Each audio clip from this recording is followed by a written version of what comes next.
Belakangan ini, mendaki gunung telah menjadi kegiatan yang mainstream dilakukan oleh berbagai kalangan. Peralatan yang serba murah dan mudah didapat membuat pendakian seakan bukan kegiatan yang terlalu ekstrim lagi. Namun, pendakian pada zaman dahulu sangat berbeda dengan sekarang. Aktivitas mendaki di era 90-an ke bawah dianggap sebagai aktivitas yang cukup berbahaya, yang hanya sanggup dilakukan segelintir orang saja. Salah satunya seperti Deddy Mahmudin. Deddy sudah aktif melakukan pendakian sejak ia memasuki bangku SMA pada tahun 1983.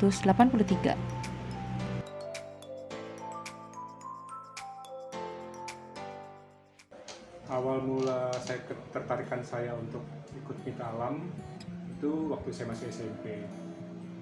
Saya suka melihat beberapa para pendaki gunung bawa-bawa keril. Wah, kayaknya keren banget tuh. Ketika masuk SMA, kebetulan ada ekskul itu Mita Alam. Langsung papa sama teman papa kebetulan dari SMP udah sahabat dan kebetulan juga suka sama Mita Alam juga. Waktu itu nggak boleh sama orang tua saya karena risikonya, tapi ya kita bohong-bohong, yang penting kita tanggung jawab. Akhirnya kita ikut Diksar, jadi kita jalan dari Ciseeng sampai sekolah di Kebayoran Baru. Ya hanya itu, cuma buat latih mental sama fisik. Gunung pertama yang saya naiki itu Gunung Gede. Kita waktu itu naik dari Cibodas, rombongan dengan senior setahun atau 2 tahun dan sekitar. Ya happy aja.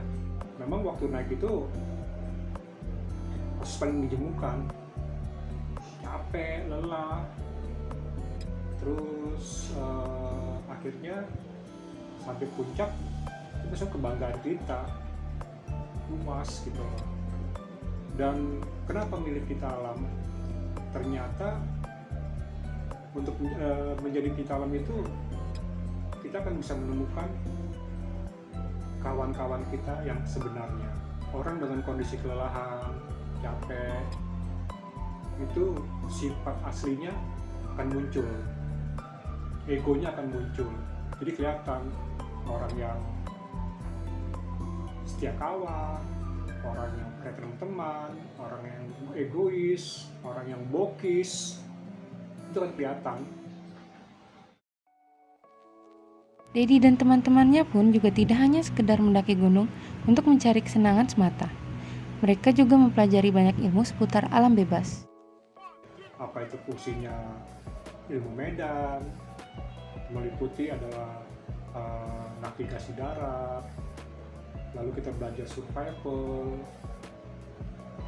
untuk mempertahankan hidup di alam bebas, lalu kita belajar hiking yang benar, lalu di situ juga kita diajarin di hiking benar itu gimana cara packing makanan, dari barang yang pokok sampai makanan itu gimana cara menyusunnya, itu diajarkan di sana. Belajar climbing, belajar sampai kita coba-coba untuk caving, menyusuri goa. Dan kita juga belajar rock climbing juga di sana juga di Kelapa Nunggal atau di Ciampea. Ciampea biasanya yang udah expert lah. Pendidikan berikutnya kita terapkan apa yang kita dapat tren tersebut. Kita ajarkan semuanya sampai sekarang itu masih diterapkan gitu. Tidak hanya ilmu yang Deddy dapatkan, ia juga mendapatkan teman-teman sejati yang setia kawan dan selalu membantu satu sama lain jika ada kesulitan di satu waktu tertentu. Mita Alam itu akan terbentuk teman-teman sejati. Sampai sekarang alhamdulillah teman-teman SMA dulu ada dari beberapa angkatan, di atas angkatan lah, kurang lebih 5-10 tahun beda angkatan, tapi kami terbentuk lah sampai sekarang. Kita bikin Mita Alam namanya Highlander. Nah dari situlah kita mencoba kegiatan-kegiatan baru. Kebetulan ya Highlander itu umurnya rata-rata di atas 50 tahun. Ya kalau kita bercandanya bilang pendaki Lolita, lolos 50 tahun gitu. Pertemanan sahabat itu terbentuk sekali. Bahkan kami tuh selalu kangen untuk kumpul-kumpul, karena ketika kami kumpul semuanya lepas. Apa yang kita kangenin di masa-masa muda tuh terpenuhi di teman-teman sekarang, terbayar lah gitu. Waktu saya SMA sampai saya kuliah, alhamdulillah saya bisa pernah mendaki beberapa gunung, kayak di Sumatera itu Gunung Kerinci, lalu di Jawa ya Gede Pangrango pastinya, Gunung Salak yang terdekat, lalu kita punya Gunung Ciremai Jawa Barat yang tertinggi di Jawa Barat, terus kita naik waktu itu Gunung Arjuno kita naik, terus Gunung Semeru kita coba naik, terus Ijen, Gunung Raung, di situ ada Kawah Ijen yang sekarang jadi daerah wisata. Gunung Raung, Gunung Slamet, Gunung Lawu, alhamdulillah pernah kita naiki. 18 tim kami 11 orang itu naik ke Everest Base Camp EBC. Dari 11 orang itu 7 yang sampai di EBC, karena yang 4 kena hipo karena harus dievakuasi turun lagi ke Nepal. Jadi 7 orang alhamdulillah sampai di EBC. Target ekspedisi kami selanjutnya itu rencana ke Elbrus, itu di Eropa, tepatnya di Rusia. Pandemi ini belum ini ya, targetnya Agustus tahun ini, tapi sepertinya nggak mungkin karena pandemi masih ini. Jadi ya tetap kami punya semangat, walaupun di antara teman-teman kami yang Highlander itu kita ada 21 orang, 3 orang sudah tidak ada, tapi kami tetap semangat untuk rencana ekspedisi kami ke Elbrus tersebut. Alhamdulillah kami masih solid Highlanders, sampai sekarang pun kita masih suka kumpul. Minimal kita nongkrong lah di pos GPO di daerah Gunung Putri sana, di Panas.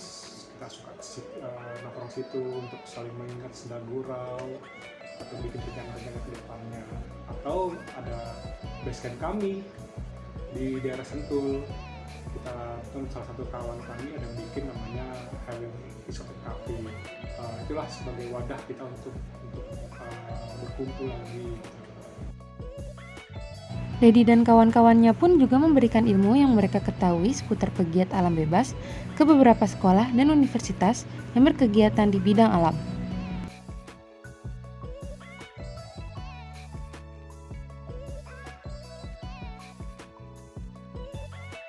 Waktu kami kuliah, kami mencoba untuk menerapkan ilmu bukan hanya di kelompok siskala kami aja, tapi juga kami mencoba kembangkan ilmu itu ke sekolah-sekolah lain. Kebetulan kita pernah menjadi mentor untuk beberapa sekolah di Jakarta.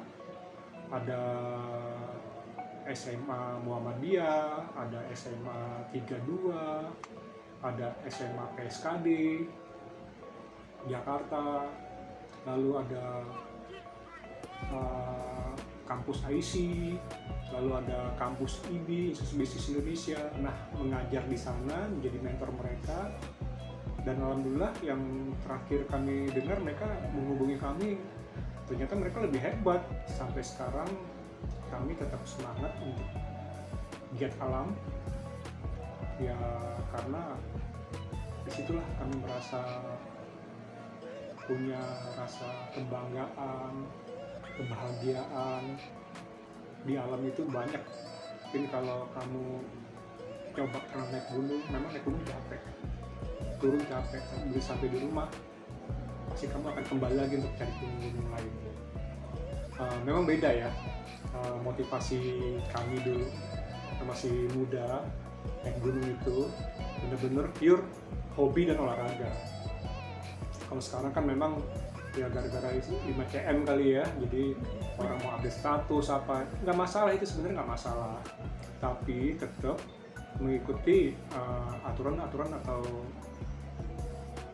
kaidah-kaidah yang alam semestinya.